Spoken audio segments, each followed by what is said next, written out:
With the announcement of the new iPhone 14, it is now official. The iPhone mini is dead. In its place is the iPhone 14 Plus, the opposite of mini and what seems to be the crowd pleaser. In this video, I'm going to be backtracking a bit and looking at the history and legacy of the iPhone model that only lasted 2 years, the mini.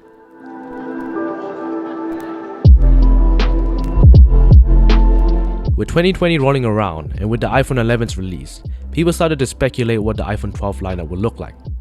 Rumors started to circulate showing the base iPhones receiving a new design and an OLED panel. Among them was the new sizes, 6.1 inches for the regular and Pro phone, as well as the new size, 5.4 inches. This got many people excited, and for good reason. A compact iPhone design that could truly replace and modernize the long string of models that held the iPhone 6 design.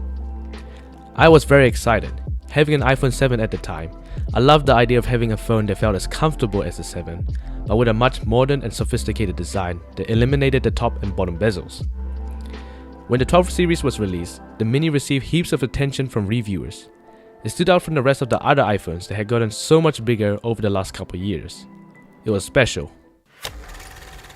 And this is the new mini iPhone. This is the one that's been most interesting to me personally because of its size. And it is the iPhone of my dreams.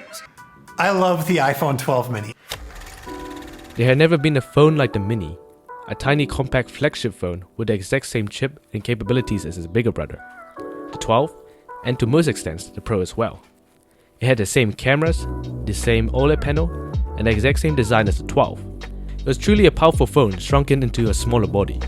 Not to mention that it was a bit cheaper than the rest of the lineup, making it more accessible to more people. The same performance and camera abilities were shared across the two sizes, making the mini great value considering its abilities. But the hype didn't last long, as people thought it was cute but ultimately didn't buy it. It failed in sales as the majority of consumers wanted what the mini couldn't deliver: battery life. 2020 was the year when everyone was glued on their phones, making battery life that was normal to 3 years ago feel very short.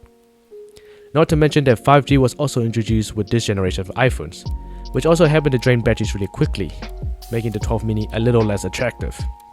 In the end, the 12 mini was the worst performer in sales, with the 12 and 12 Pro racking up the most sales.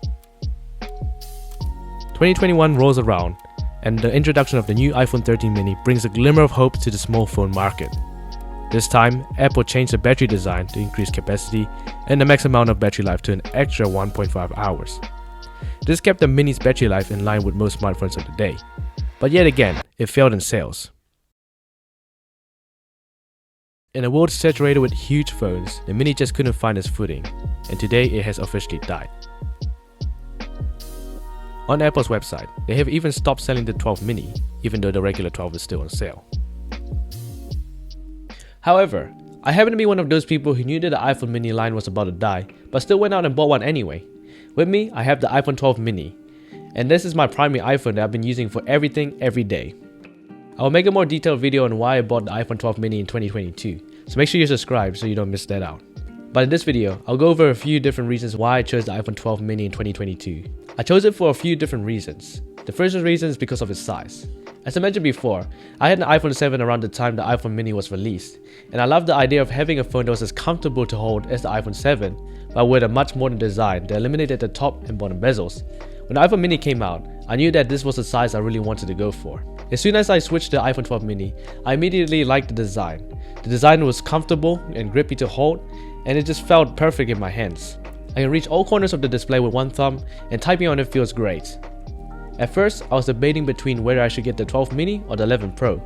I initially wanted the 11 Pro because of its bigger screen, but when I realized the difference between 4.7 inches and 5.4 inches, the difference is huge either way. And when I got the iPhone 12 mini, I never regretted it. The second reason why I chose the iPhone 12 mini was because of its performance. Every day, the iPhone 12 mini still shocks me with how fast everything loads. When I'm gaming, browsing, loading up apps, or just multitasking, the speed and snappiness of the iPhone 12 mini is amazing. The performance is literally the opposite of mini. It's tremendous. And lastly, the cameras. They never disappoint and are amazing to use. If you want to know more about why I chose the iPhone 12 mini in 2022, make sure you subscribe. Thanks for watching, and I'll see you in the next video.